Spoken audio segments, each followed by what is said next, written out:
So while I'm in hiding, my husband doesn't know that I'm out of the state. He thinks that I'm still local, and he thinks that I'm going to my job. So he's like, "Where are you? Where are you? Where are you? I'm not telling you."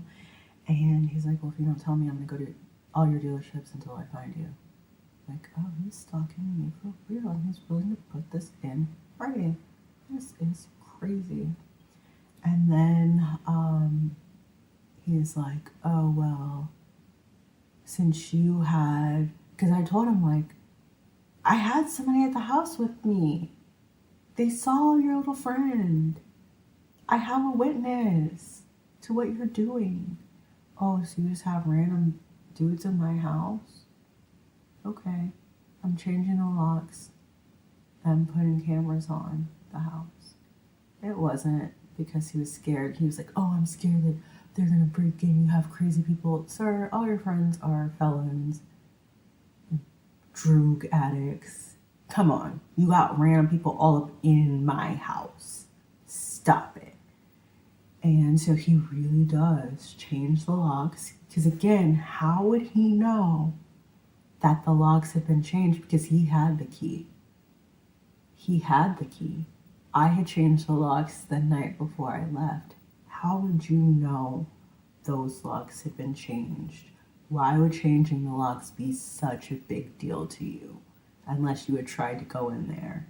Unless you had hacked my phone and seen that I had a locksmith. However you knew I changed the locks, you knew and you shouldn't have known. But he made a big deal about changing the locks, and he did. And he put a doorbell camera on the house so that he would get a notification as soon as I even tried to go into that home. That's how crazy he was. And he kept saying I was crazy and paranoid and delusional, and he's just trying to help me, and he's just trying to protect his house. Come on. So I'm staying in an Airbnb. I got my car keys back after I went to my parents' house with the police and got my stuff. But again, like, y'all definitely hacked all my stuff, like my electronics, not turning any of it on. I don't trust you. So I needed to go get my cars because I'm Ubering everywhere at this point. I had noticed, again, as I was away from everything and just sitting in Airbnbs for 2 months alone, I had a lot of time to think and try to put things together and like just go try to put all these little weird puzzle pieces together. And I started to have memories. One was while I was driving, I would see Apple AirTag like is with you. And it wasn't an everyday thing, but it was enough that I was like, that's weird. I don't have an Apple AirTag. But I didn't think much of it until after everything happened. I'm like, oh, he definitely has trackers on my car. So I got my car keys. I had to go from my Airbnb in Maryland to Richmond to my place because I wanted to get my stuff out of there because they were going to do God knows what.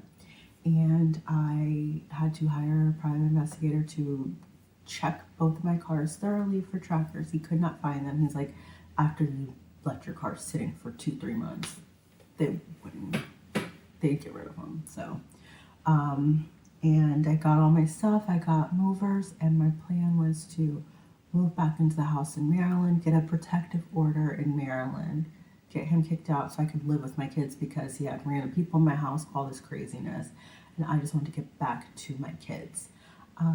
That did not work out. So I went to literally from the movers in my house to getting a protective order in Maryland, and they're like, it's marital property, it's weird, we can't, it's after hours, weekend, so I'm not in front of a judge. They're like, when you go in front of a judge in a couple days, they can decide to move him out of the house. You can't, like, we can't do it right now. So I had to stay in the Airbnb, but the problem is I had this U-Haul full of stuff because I had planned to just move straight in. And the Airbnb that I was at, they got really mad that I had a U-Haul full of stuff. So they told me I had to leave, and that was all the money that I had. So I didn't have a license to be able to check into a hotel, so I had to sleep in my car in a Walmart parking lot for a day or two. I was trying to find a shelter because I don't have money for like an Airbnb extended stay like for weeks on end anymore. I can't even check into a hotel, and if I do, I can only stay for like a day. I only have enough money for like a day. I need to go to a shelter until I can get back in my house.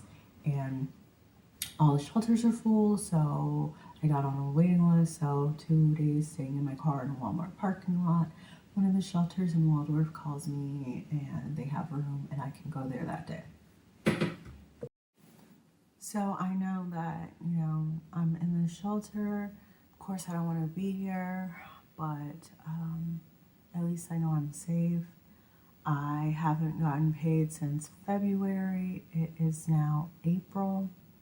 Even though I'm on short-term disability and should be getting paid, they said that they didn't get my paperwork, even though they did. In fact, I called my job because I'm trying to figure out like what's going on. They're like, "Oh, we had just sent you a paper because we were firing you." And I'm like, "What?" They're like, "Nobody's heard from you." Like, I talk to my disability coordinator all the time, so what are you talking about? And I literally pull out receipts, I pull out emails, and they're like, "Oh, sorry." I'm like, "Okay, can you all process my stuff so I can get paid?" And they just give me like a bunch of weird runaround. And I'm like, this isn't helping. So I have like no money. I'm trying to see my kids every day, like every chance that I can, trying to be present, but it's a lot. It's a lot. So we go for our restraining order hearing. The first one is to make it, I think, for a week or something. Like, I got an emergency order over the weekend, like overnight, and then you have to go to court like the next Monday or Tuesday, and they give you one for a week, and then you go for a final hearing for a year-long order. So I'm like, okay, can I move back in the house? And I'm like, yeah, no, we'll give you a restraining order, but no. I'm like, okay, so I have to stay in the shelter. He's over there grinning and laughing because I am living in a shelter and he's living in my house. And he thinks it's so funny. Go back for my second and final restraining order a week later. And here's where things get interesting again. So, because I worked for Nissan, they have these employee leases where you can lease cars from Nissan directly. You don't go through a dealership. You get cars for really, really, really cheap. And you can get them for your family. The thing with an employee lease is it comes out of your paycheck. And you have to pay the insurance out of your paycheck too, even your family's cars. So, me being the nice girl that I was, and his family being the users that they were, of course, everybody needs a car. So, his sister got a car, her wife got a car, his niece got a car, his other sister tried to get a car, but she didn't have a license and lied about it. And so let me count down what's happened with these cars. First car, his sister's wife's car, she never pays on time. And like, I shouldn't have to always ask you to pay on time. You're a grown person. This is crazy. I'm doing you a favor. And so the lease is only for a year for this program. So, thank goodness the year's up, and I take the car back, and she gets all angry because she's like, okay, I'm about to get another car. I'm like, no, you're not. That's it. I can't deal with you because it comes out of my paycheck, and then I have to wait for you to reimburse me. And it's a car payment and your insurance that I'm waiting on. This is insane. Plus, I also found out that she was letting random people, her mom's boyfriend, random people I don't even know, drive the car. She was like charging people to drive the car. It's registered to me. It's through my job. You don't even pay on time, but you're getting paid. when people use my car and you're not telling me about it. Oh, and she didn't have a license at least part of the time, and she lied about it. She didn't have a license because she didn't pay her insurance before this, and I didn't know. And it was her wife who told my husband because they were arguing. So she like wanted to spill the tea, and I'm like, this is crazy. Do you know how much trouble I could get in? So that your lease was up. We're not doing this again. So she got all mad because that's the only reason she was like my friend. Was like, what can I get from her? And then let's get into the sister, Keisha. So she gives me this long like, oh, this is so nice of you. I'm always the person who does for others. I can't believe you're such a good person that you would do this for me. It's my dream truck. She had a truck. It was a less nice truck, and she was paying a lot more money for it. The employee lease takes some time because you have to order the car like literally from the factory, and they have to ship it to you and then register to you. And then like, you guys need to be patient. She did not want to be a patient, so she got rid of her truck before the new truck ever came. And then they went behind my back and were calling my job, like demanding that they hurry up and get this truck. I'm like, I'm doing you a favor, and like harassing me like every day, like, where's the truck, where's the truck, where's the truck? And I'm like, what? Like, I'm doing you a favor and you are acting wild. And then guess what? Not paying on time. Oh, and thank goodness it worked out this way. She couldn't register the truck in her name, so I was gonna get it registered to her.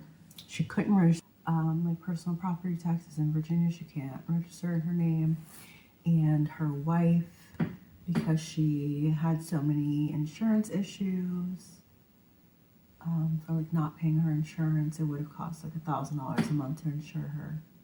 So we had to register in my name, but we had to register in my name in the Virginia address because we'd already done like all the paperwork for Virginia thinking they were registering it, and they couldn't switch states.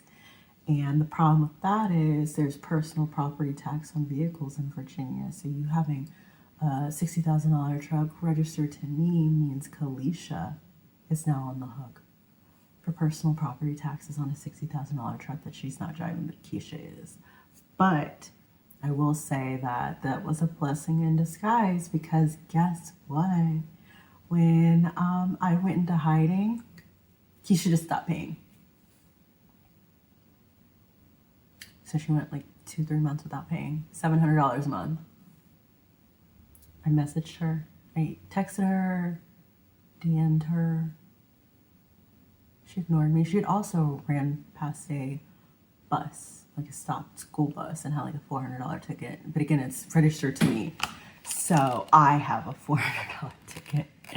And I had sent it to her like, hey, can you pay this? And she said, sure. And then just didn't, and